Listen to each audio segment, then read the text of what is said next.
Hey guys, welcome back to my channel. Myself Prachi and होने वाली CM Prachi. Guys हमारी video में आपका बहुत बहुत स्वागत है। और आज की वीडियो में हम लोग डिस्कस करने वाले हैं इंटरनेशनल टैक्सेशन का वीडियो नंबर 2 है गाइस। ये अगर आपने इसकी पहले की वीडियो अभी तक नहीं देखी तो क्या करो गाइस, पहले जाकर उसको देखो एंड देन ये वाली वीडियो में आना आप। ठीक है, तो आज की वीडियो में हम लोग देखने वाले गाइस कि अगर हमारी ट्रांजेक्शन जो है और वो इंटरनेशनल ट्रांजेक्शन है तो हम कॉन्ट्रैक्ट करते हैं दूसरी कंट्री से जहाँ के सामने वाला ट्रांजेक्शन जहाँ पे हो रहा है वो रेसिडेंट हो।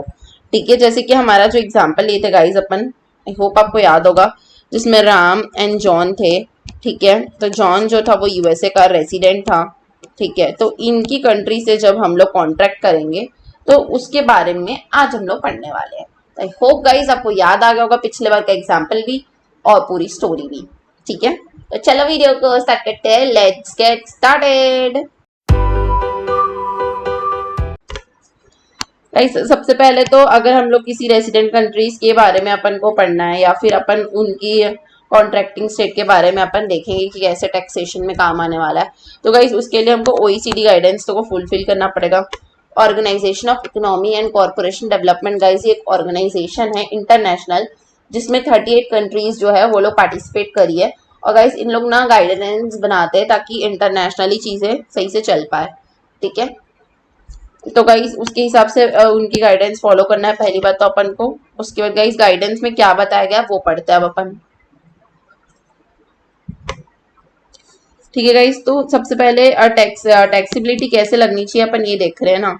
ठीक है, तो टैक्सेबिलिटी के लिए सबसे पहले वहाँ का डोमिसाइल होना चाहिए, मतलब आप वहाँ के रेसिडेंट या फिर आप वहाँ के होने चाहिए। ठीक है, डोमिसाइल होना चाहिए वहाँ का।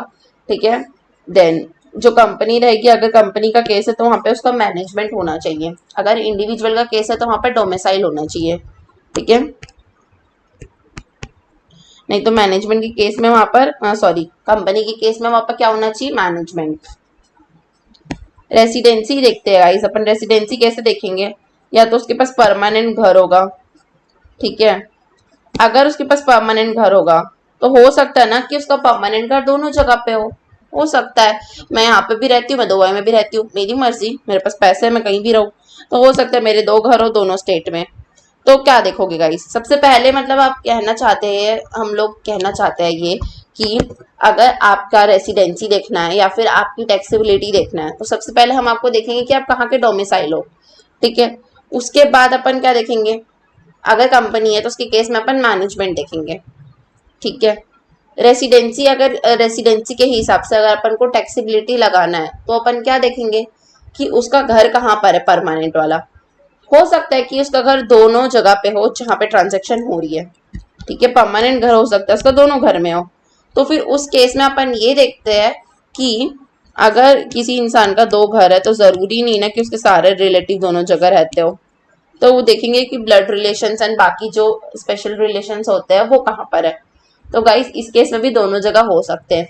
मैम कैसे हो सकते हैं, देखो गाइस आप समझ लो मिस्टर एक्स हो, नहीं मिस्टर एक्स क्यों, आपका एग्जांपल लेते हैं ना। ठीक है, आप हो, आप, ठीक है, शैतान से क्यूट से बच्चे। ठीक है, अब आप हो, आपको आपके पास है बहुत सारे पैसे, बहुत बहुत बहुत सारे पैसे। ठीक है, अब आपने क्या किया, आपने मस्त से दुबई में बड़े सा आलीशान बंगला बनाया, वहां पर रहते थे। ठीक है, आप मान लीजिए कि आप एक लड़के हो अभी के लिए। ठीक है, फिर आप क्या किए, वहां की लड़की से शादी कर लिए, दुबई में दुबई की लड़की से शादी कर लिए। तो गाइस आपके पेरेंट्स, आपके रिलेटिव्स एंड बाकी मेंबर्स कहाँ पे रहते हैं, मैम वो सारे लोग इंडिया में रहते हैं। Very good. एंड आपकी स्पाउस, उसके सारे रिलेटिव कहाँ रहते हैं, मैम दुबई में रहते हैं। ठीक है, तो जितने फैमिली मेंबर आपके इंपॉर्टेंट है, जितने आपके हैं उतने तो उसके भी है ना। तो हो गए ना दोनों जगह रिलेशन, हो गया ना दोनों जगह घर। अब लगाओ टैक्स, कहाँ लगाओगे, तो उसके बाद देखते क्या होगा। अगर दोनों जगह आपके रिलेशन भी हो गए तो फिर देखा जाएगा कि आपकी आदत कैसी है, आप अधिकतर कहाँ रहते हो। आप इंडिया में रहना प्रेफर करते हो ज्यादा से ज्यादा या आप दुबई में रहना प्रेफर करते हो ज्यादा से ज्यादा, ये देखेंगे। ठीक है, उसके बाद भी नहीं समझ पा रहे हैं कि यार ये तो दोनों जगह आधा साल यहाँ रहता आधा साल वहां रहता, आधे टाइम यहाँ पड़े रहता आधे टाइम वहां पड़े रहता है। ऐसी ही है करके, ठीक है। तो फिर उसके बाद अपन देखते हैं सिटीजनशिप। मैम सिटीजनशिप इतना लास्ट में क्यों है? बिकॉज गाइस सिटीजनशिप के हिसाब से टैक्स नहीं लगा सकते ना। आप सोचो ना, आप यहाँ पे पैदा हुए, यहाँ पे पले बड़े थे, यहाँ के सिटीजन हो, बट आप यहाँ पे रहते ही नहीं हो, आप यूएसए में रहते हो, 10 20 25 30 साल से रह रहे हो, तो क्या मैं इंडिया में टैक्स लगा दूँ आपको? नहीं ना। इसलिए सिटीजनशिप को इतना नीचे रखा गया है। पहले सबसे पहले तो आप कहाँ रहते हो वो मैटर करता है। आप यूएसए में रहते हो बहुत साल से, तो आपको यूएसए पे ही टैक्स देना है, सिर्फ जरूरत नहीं यहाँ देने की, ठीक है। बट अगर आप दोनों जगह घर है आपके, तो फिर आपके रिलेशन देखेंगे। आपके दोनों जगह रिलेशन है तो आपकी आदत देखेंगे। आपकी दोनों जगह आदत है तो फिर सिटीजनशिप देखेंगे हम। और अगर सिटीजनशिप भी दोनों जगह हो गई तब क्या करोगे? तब क्या करोगे? तो अगर सिटीजनशिप भी दोनों जगह हो गई तो फिर दोनों कंट्री आजू बाजू बैठेगी, सामने आमने सामने बैठेगी और डिसाइड करेगी कि ये जो बंदा है, ये यही जो देख रहा है वीडियो, यही इसका टैक्स कहाँ पे लगा यार, सब चीज में फेल कर दिया काम को, ठीक है। और अगर गाइस आप एक इंडिविजुअल नहीं हो, आप अगर कोई कंपनी हो, तो उस केस में तो पोएम देखेंगे सिर्फ, जहां पर भी इंपॉर्टेंट डिसीजन और हेड एंड ब्रेन अवेलेबल है, नॉट फॉर सम टाइम ना, यूजुअली, तो फिर उस जगह को अपन मान लेंगे कि वही आपका रेसिडेंस है, कंपनी का रेसिडेंट है, ठीक है गाइस।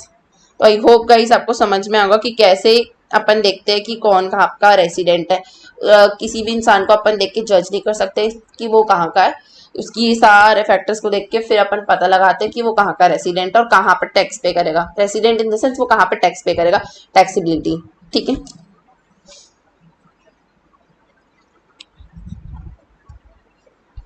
अब देखते हैं गाइस अपन, जब अपन अडॉप्ट किए DTAA मतलब डबल टैक्सेशन अवॉइडेंस एग्रीमेंट, तो गाइस उसका अडॉप्शन सेक्शन 90A में हुआ है। किसमें हुआ है? सेक्शन 90A में। किसमें हुआ है? सेक्शन 90A में, ठीक है। किसने किया मैम? सेंट्रल गवर्नमेंट ने किया बेटा, सेंट्रल गवर्नमेंट ने किया, ठीक है। इसमें क्या करते हैं मैम? इसमें ना आप यहाँ पे ये टेबल है और यहाँ पे यूएसए है, ये इंडिया है, ये लोग बैठ के डिस्कशन करके ट्रीटी बनाते हैं कि कहाँ पे टैक्स लगना चाहिए, ठीक है। क्यों मैम, क्यों करते इतना नाटक? ताकि आप जैसे मासूम छोटे छोटे बच्चे जो बिजनेस करने वाले हैं फॉरेन में जाके, उनको डबल टैक्स पे ना करना पड़े ना, इसीलिए करते हैं, ठीक है। फिर से बताऊँ, देखो ये टेबल है, यहाँ इंडिया है, यहाँ यूएसए है, लोग बैठ के बातचीत कर रहे हैं और ट्रीटी बना रहे हैं। मैम क्यों बना रहे हैं? ताकि आप जैसे मासूम बच्चे कल को बिजनेस करेंगे, है ना, फॉरेन में बिजनेस करेंगे, तो वहां पर जाके आपको डबल टैक्स पे ना करना पड़े, करके कर रहे हैं, ठीक है। इसका इसका पर्पस क्या रहेगा? ताकि हम प्रोवाइड रिलीफ कर पाए। ऑब्वियसली गाइस अगर दोनों जन बैठ के बातचीत हो रही है, इसका तो यही मतलब है ना कि कुछ ना कुछ ऐसा ऐसा प्रोविजन निकलेगा जिससे हमको डबल टैक्स पे ना करना पड़े, तो कुछ तो अपने को क्या मिलेगी? रिलीफ, ठीक है। हम अपना रिश्ता को प्रमोट करेंगे। ऑब्वियसली बात है गाइस, अगर मैं एक्सपोर्ट करना चाहती हूँ तो मैं हमारे रिश्ते को अच्छा रखूंगी, तब तो जाके एक्सपोर्ट हो सकता है ना, ठीक है। इनकम टैक्स को पे ना करना पड़े दोबारा, डबल टैक्स को अवॉइड करने के लिए, सीधी सी बात है, ठीक है। फिर सेम सेम पॉइंट है गाइस, रिलीफ प्रोवाइड करेंगे उसी के लिए, ठीक है। कुछ कुछ लोग तो ना लो टैक्स पे करते हैं या टैक्स ही नहीं पे करते, वही दुबई में जाके, दुबई का है हमारा बिजनेस, हम यहाँ पे नहीं करेंगे, हम वहीं पे करेंगे, ऐसा वैसा करके कुछ कुछ खिचड़ी पकाते हैं, इसलिए गाइस ये बनाना पड़ता है। फिर हमको इन्फॉर्मेशन भी तो मिलती है, अगर ऐसा एग्रीमेंट बन जाएगा कंट्रीज के बीच में, तो फिर जो शैतान जिनका बहुत दिमाग चलता है उन लोग की इन्फॉर्मेशन भी तो मिलेगी, ठीक है। और टैक्स की रिकवरी तो होनी ही है, ठीक है गाइस। आई होप आपको यहाँ तक समझ में आया होगा कि हम लोग क्यों बनाते हैं agreement, double taxation avoidance agreement क्यों बना है, उसका पर्पस है ये, ठीक है। बट अगर आपको इसका बेनिफिट चाहिए तो ऐसे मुंह उठा के मत चले जाना, मैम बेनिफिट दे दो, चलो बहुत हो गया, अब मैं ना एक्सपोर्ट करके आओ बहुत सारा, अब आप मेरा पूरा टैक्स को माफ करो, मुझे नहीं पता करके। तो गाइस अगर आप ऐसे मुंह उठा के आओगे तो आपको ऐसे ही मुंह के बल फेंक दिया जाएगा वहां से बाहर। आपके पास सर्टिफिकेट होना चाहिए, आपके पास सर्टिफिकेट होना चाहिए कि आप रेसिडेंट हो, आपके पास टैक्स रेसिडेंसी सर्टिफिकेट होना चाहिए, होना चाहिए ना। कुछ प्रूफ कैसे मान लूँ आपकी मासूम सी शक्ल में, मैं कैसे आ जाऊँ? हमको रेसिडेंसी का सर्टिफिकेट चाहिए, तभी हम आएंगे आपकी मासूम सी शक्ल में, ठीक है। तो गाइज अब अपन डिस्कस करते हैं रिलीफ, यूनिलैटरल रिलीफ। गाइज हम लोग पहले भी पढ़े, रिलीफ दो टाइप की होती है, बायलैटरल, यूनिलैटरल। एक तरफा प्यार, दोनों तरफ से प्यार, बताई थी ना मैं। ठीक है, तो यूनिलैटरल मतलब एक तरफा प्यार। तो अभी हम लोग देखते कि एक तरफा प्यार का क्या रिलीफ है। ठीक है गाइज, तो Indian income earn outside and also paid tax in that country itself. मतलब मैम, मतलब क्या हुआ, आपने इंडियन इनकम कमाया, बाहर यूएसए में जाके कमाया आपने, ठीक है, और वहां जाके टैक्स पे कर दिया, तो उसको हम क्या कहेंगे, यूनिलैटरल रिलीफ दिए हमने। क्यों मैम? क्योंकि सोचो ना गाइस, आप वहां पे जाके काम किए, ठीक है, आपने यहाँ से सामान बेचा, वहां पर एक्सपोर्ट किया, ठीक है, और वहां पे टैक्स पे कर दी, बिकॉज सोर्स वही था और हमारे बीच में कोई एग्रीमेंट था नहीं, तो हमने यूनिलैटरल मतलब इंडिया ही झुक गया और इंडिया बोला कि ओके चलो तुम वहीं पे टैक्स पे कर दो करके। तो यहाँ पे कोई ट्रीटी है क्या? नो मैम, नहीं है कोई ट्रीटी। Very good. हमको क्या मिलेगा? हमको मिलेगा डिडक्शन। पर डिडक्शन कितने का मिलेगा ये ध्यान से सुनना, बिकॉज इसके ऊपर क्वेश्चंस भी है, ठीक है। तो देखो, हम इंडिया में जितना टैक्स लगाते वो, या फिर जो बाहर में आपने टैक्स पे किया वो, उतना ही रिलीफ मिलेगा। ऐसे नहीं ना कि आप ज्यादा ले लो, कि आपने पे किया बाहर में 10 रुपए और आप बोल रहे हो यहाँ पे मैम इंडिया में तो 20 रुपए रेट था ना, मैं रहती तो चलो 20 रुपए का मेरे को रिलीफ दे दो। बिल्कुल नहीं। बहुत इंपॉर्टेंट है एग्जाम परस्पेक्टिव से भी और क्वेश्चन परस्पेक्टिव से भी, ध्यान से सुनो। अगर आप टैक्स बाहर 10 रुपए पे किए हो और इंडिया का टैक्स 20 रुपए है, तो रिलीफ आपको इन दोनों में से लोअर 10 की ही मिलेगी। ऐसे नहीं कि 20 की ले लो आप, ठीक है। कॉमन सेंस लगाओ ना, कॉमन सेंस लगेगा ही ना। आपको रिलीफ दे रहे हैं तो रिलीफ किस पे दे रहे हैं? जिस पे आपने टैक्स पे किया। तो कौन सा टैक्स पे करके आए हो? बाहर का टैक्स पे करके आए हो, तो वो टैक्स कम है तो उसका रिलीफ ले लो। इजी, ठीक है। बट अगर आपका जो इनकम है वो अक्रू या अराइज इन इंडिया है, मतलब वो इनकम अक्रू भी यहीं पे हो रहा है, अराइज भी यहीं पे हो रहा है इंडिया में, तो मुंह उठा के मतलब ना चाटा पड़ेगा एक ठो, कोई रिलीफ नहीं मिलेगा। इंडियन गवर्नमेंट का हक है इस टैक्स, इसमें इंडियन गवर्नमेंट टैक्स पे करेगा, ठीक है, कुछ नहीं मिलेगा। बट तो गाइस चलो अब डिस्कस करते हैं अपन foreign tax credit. Ma'am foreign tax credit का क्या मतलब होता है? देखो गाइस, जब अपन फॉरेन में टैक्स पे करते हैं तो उसकी अपन को क्रेडिट मिल जाती है, तो उसको अपन बोलते हैं फॉरेन टैक्स क्रेडिट। रूल क्या है इसका? 128। क्या है? 128। Very good. अब देखो गाइस, एग्जाम्पल से एकदम ध्यान से समझना, ओके। देखो, एक इंसान रहता है जिसको घर चाहिए रहता है किराए पे, ठीक है, तो ये इसका घर किराए पे लेता है, ठीक है। ये ओनर है जो कि फॉरेनर है, ठीक है, फॉरेनर ओनर रहता है, और ये बेचारा इंडियन जो रहता है वो फॉरेन जाके इनके यहाँ रेंट पे रहता है। तो क्या हुआ, ये क्या किया, रेंट पे किया, ठीक है। अब टीडीएस भी पे करना पड़ेगा, ठीक है, रेंट पे टीडीएस लगता है, बिकॉज टीडीएस भी पे करना पड़ेगा। तो अपन का कौन से साल में टीडीएस को करेंगे, ठीक है। टैक्स किस साल में लगता है गाइस? हमेशा याद रखना कि अक्रूवल बेस्ड अकाउंटिंग अपन करते हैं, तो टैक्स तो अपन असेसमेंट ईयर में पे करते हैं। तो गाइस जब आप असेसमेंट ईयर पे टैक्स पे कर रहे हो तो उसकी जो क्रेडिट है वो भी तो आपको अगले साल ही मिलेगी ना। कॉमन सेंस की बात है, जब आप टैक्स ही अगले साल पे करोगे तो उसकी क्रेडिट भी तो अगले साल ही लोगे ना, इस साल थोड़ी ना ले सकते हो। तो क्रेडिट कब मिलेगी? नेक्स्ट ईयर ही मिलेगी, जब आपने टैक्स पे किया है, ठीक है। तो ये होती है फॉरेन क्रेडिट की कॉन्सेप्ट, एकदम इजी सा, ठीक है, समझ गए। बस इतना बात याद रखना है आपको एग्जाम के लिए, कि जब आप टैक्स पे करोगे तभी आपको उसकी क्रेडिट मिलेगी, उसी साल में क्रेडिट मिलती है जिस साल पे टैक्स पे करते हैं। अब जो अपना डबल टैक्स अवॉइडेंस एग्रीमेंट है, या फिर जिसमें इंडियन इंसान जो टैक्स पे कर रहा है फॉरेन सोर्स की इनकम में फॉरेन गवर्नमेंट को, जैसे कि हमारा एग्जांपल फर्स्ट वाला अपन ने लिया था, जिसमें जो राम था वो हैंडीक्राफ्ट गुड्स भेजा था फॉर जॉन को, ठीक है। तो जॉन जो है मतलब जॉन की कंट्री जो है वो फॉरेन कंट्री है, और सोर्स क्या है? फॉरेन सोर्स है। तो अगर अपन वहां पर टैक्स पे कर रहे हैं, ठीक है, तो अपन डबल टैक्स को हटाने के लिए हम क्या करेंगे, हम जितना भी अमाउंट पे कर रहे हैं, ठीक है, फॉरेन टैक्स की तरह, या फिर हमको जितना अमाउंट हमारे एक्ट की में पे करना था, उन दोनों में से जो भी लोअर रहेगा ना उसका क्रेडिट मिल जाएगा। फिर से कॉमन सेंस का पॉइंट है गाइस, अगर आप फॉरेन टैक्स पे 10 रुपए कर रहे हो और इंडियन एक्ट के हिसाब से आपको 15 रुपए करना था, तो इन दोनों में से जो कम है उसी का तो रिलीफ मिलेगा ना। ऑलरेडी आप कम वाला ही पे किए हो, तो कम वाले का ही तो क्रेडिट मिलेगा ना, ज्यादा वाला कैसे मिल सकता है।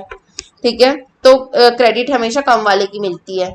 कौन दो को कंपेयर करोगे, फॉरेन टैक्स को और इंडियन लॉस के हिसाब से जो होना चाहिए था उसको, दोनों को कंपेयर करना एंड उसमें से जो कम रहेगा उसकी क्रेडिट ले लेना।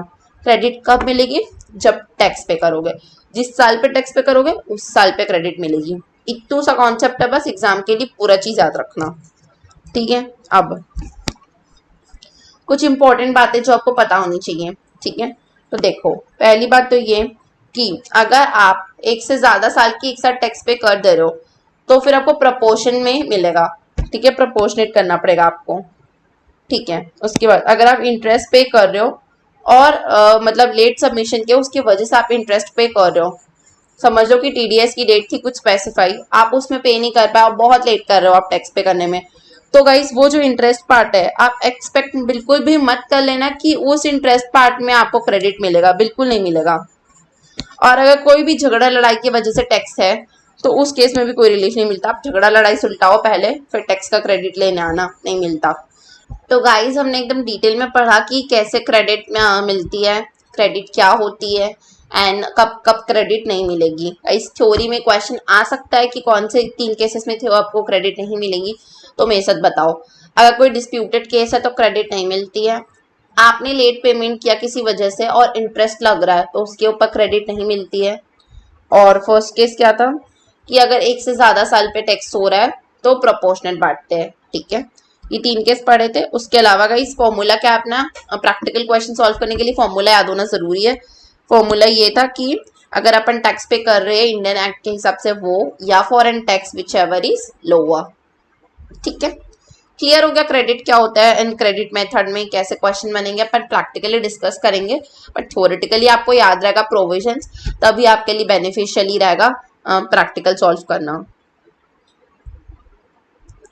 इसके बाद गाइस आपको प्रूफ करना पड़ता है कि आपने टैक्स पे किया है। आप आके मुझे बोलोगे मैम मैंने ना मैंने ना टेस्ट दिया है आपको, तो मैं मान लूंगी क्या, टेक्स्ट पेपर दिखाओ मुझे।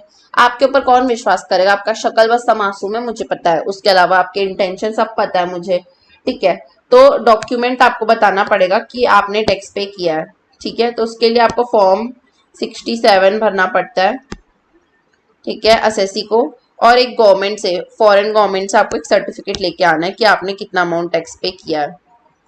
ठीक है, अगर ये नहीं ला पाए, सर्टिफिकेट नहीं दे रही गवर्नमेंट, बोल देगी भाड़ में जाओ, मैं क्यों सर्टिफिकेट दूं, मेरे को क्या फायदा हो रहा है, नहीं देगी गवर्नमेंट अगर, तो उस केस में आपको रिसीट तो मिलेगी ना। पैसे पेमेंट करने से रिसीट मिलती है, गूगल पे करने से भी एक रिसीट मिलती है, तो एटलीस्ट आप टैक्स पे किए हो तो उसकी रसीद तो मिलेगी आपको, वो रसीद ले आना।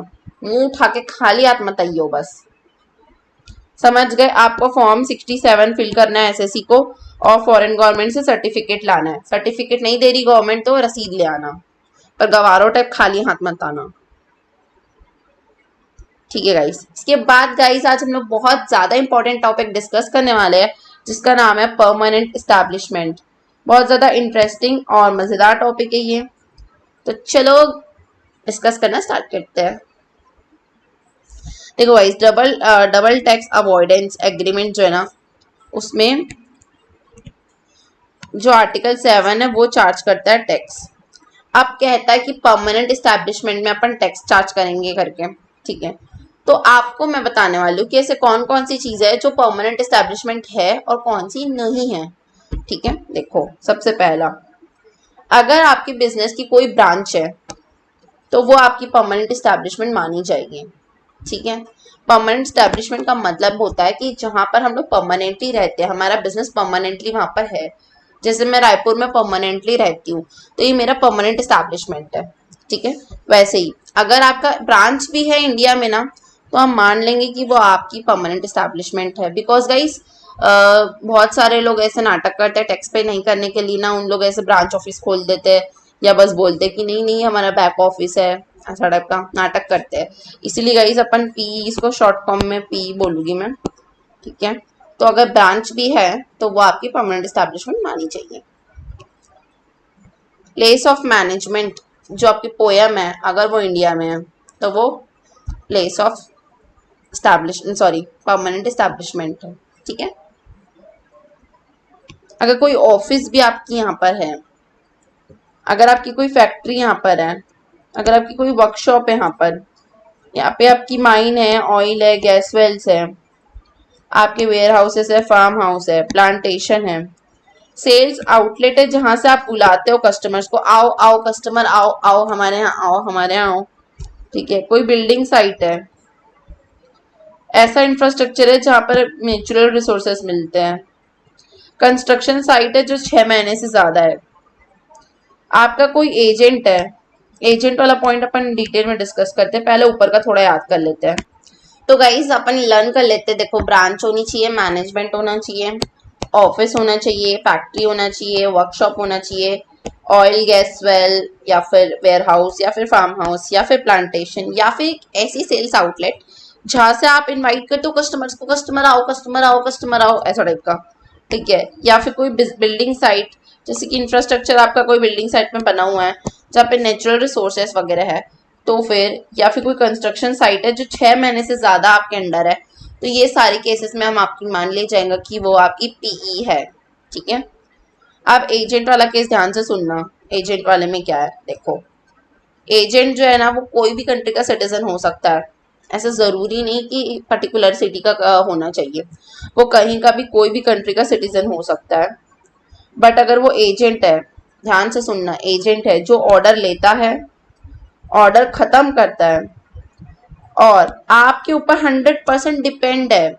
फॉर एग्जाम्पल मेरा लो, आप समझ लो आप एक फॉरेनर हो, आपने मुझे भेजा इंडिया, या फिर मैं इंडिया की ही हूँ, इररिस्पेक्टिव ऑफ माई स्टेटस, मैं आपसे ऑर्डर लेती हूँ, तो गाइज वो आपसे ही ऑर्डर लेता है, आपका ही ऑर्डर खत्म करता है, और आप ही एक इंसान हो जो उसको सैलरी देते हो बेचारा, उसके अलावा उसका कोई नहीं है। तो गाइज उस केस में वो आपकी परमानेंट एस्टैब्लिशमेंट है, वो एजेंट आपका परमानेंट एस्टैब्लिशमेंट है, ठीक है। फिर से बता रही हूँ, आपका एजेंट या तो आपकी कंट्री का हो, या तो मेरी कंट्री का हो, या किसी और की कंट्री का हो, none of our business, but वो ऑर्डर आपका लेता है, आपका ऑर्डर खत्म करता है, और सिर्फ आप ही हो उसके, जो उसको अर्निंग का सोर्स हो आप उसके, तो उस केस में वो आपकी परमानेंट एस्टैब्लिशमेंट है, ठीक है गाइस। इतना ज्यादा ठोक पीट के मैं इसलिए बोल रही हूँ बिकॉज कंफ्यूजन नहीं होना चाहिए एग्जाम में, ठीक है, याद रखना। अब ऐसी कुछ बात डिस्कस करेंगे अपन जिसमें वो परमानेंट एस्टैब्लिशमेंट नहीं है, ठीक है। क्या चीज नहीं है, तो देखो, अगर आपका ऐसे कांच वाला शोरूम है जहाँ पे आप ऐसे सजा सजा के रखे हो अपने सामान को, तो उसका ये मतलब नहीं कि आप परमानेंट एस्टैब्लिशमेंट हो। आप वहां पर सजा के इसलिए रखे क्योंकि आप स्टोर कर रहे हो, स्टोरेज वाली चीजों को भी अपन सजा के रख सकते हैं ना, जरूरी क्या कूड़ेटा फेंक दे आपके रूम की तरह।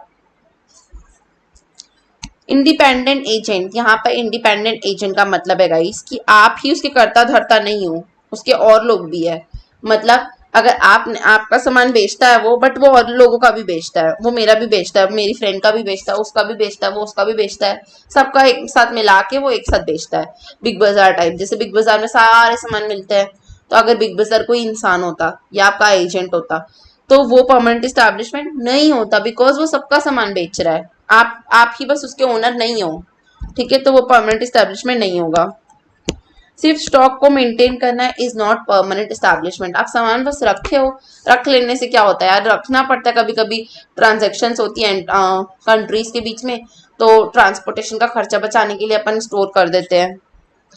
आपका कोई फिक्स प्लेस है जहां से आप एडवर्टाइजमेंट करते हो और रिसर्च का काम करते हो।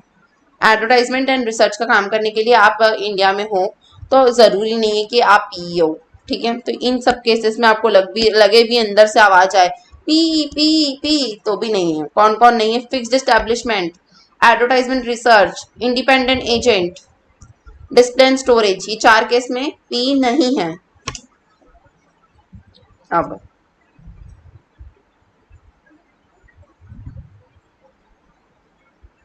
एक सर्कुलर है, उसके हिसाब से बता रही हूँ मैं, देखो उसके हिसाब से अगर आप कोई काम को आउटसोर्स करते हो, तो सर्कुलर के हिसाब से गाइस, अगर आप कोई सर्विसेज को आउटसोर्स करते हो, ठीक है, तो वो टैक्सेबल नहीं होंगी, ठीक है। अगर आप कोई बीपीओ की सर्विसेज दे रहे हो, ठीक है, या फिर कोई आईटी की सर्विसेज दे रहे हो, तो वो भी टैक्सेबल नहीं होगी, ठीक है। बट अगर आप ऐसी सर्विसेज दे रहे हो बीपीओ की, कि वो आपका सेल्स और मार्केटिंग इंक्रीज कर रहा है, तो उस केस में गाइज आपको टैक्स पे करना पड़ेगा आर्म लेंथ प्राइस में, बिकॉज हमको आपके ऊपर विश्वास नहीं है, ठीक है, इसलिए आर्म लेंथ प्राइस पे आपको टैक्स पे करना पड़ेगा। फिर से बता रही हूँ, आउटसोर्स करोगे कोई सर्विसेज टैक्स नहीं लगता, बीपीओ की सर्विसेज ऐसे ही दोगे तो भी टैक्स नहीं लगता, बट अगर आप वो मार्केटिंग और आपका उसमें सेल्स का काम हो रहा है उस वजह से, बीपीओ की वजह से, तो फिर आपको आर्म लेंथ प्राइस पे टैक्स पे करना पड़ेगा। अब आप बोलोगे मैम शिपिंग बिजनेस और एयर बिजनेस का क्या होता है, आप ये भी बता दो, उनका परमानेंट स्टैब्लिशमेंट कैसे निकालोगे आप, वो लोग तो कहीं रहते ही नहीं है, आसमान में निकालोगे क्या? तो देखो गाइस, ये यूएसए का है और ये इंडिया है, ठीक है, इंडिया से फ्लाइट उड़ी और गई यूएसए, तो गाइस जहां से उड़ी है, जहां से टेक ऑफ की है, वहां पे टैक्सेबल हो जाएगी। इंडिया बोलेगा रुक जा टैक्स दे दे फिर जाना, तो फिर वो टैक्स लेगा फिर जाने देगा, ठीक है, तो इंडिया टैक्स लेगा फिर जाने देगा, तो जहां से टेक ऑफ कर रही है वहां पे टैक्स पे करके जाएगी वो।